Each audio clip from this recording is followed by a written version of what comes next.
An Istanbul-based scholar has lauded China's holistic development that always prioritizes the benefits of society, saying it has set a model for other developing countries.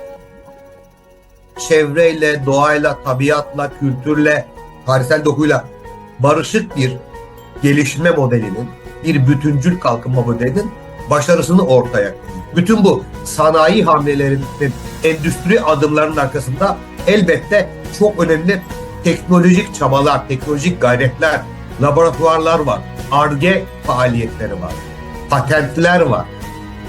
O yüzden Çin'in bana sorarsanız buradaki başarısı bunları eşgüdüm içinde planlı, programlı, bütüncül bir yaklaşımla ele alması ve çıktılarının da toplumun geniş kesimleri lehine kullanılması için seferber olması.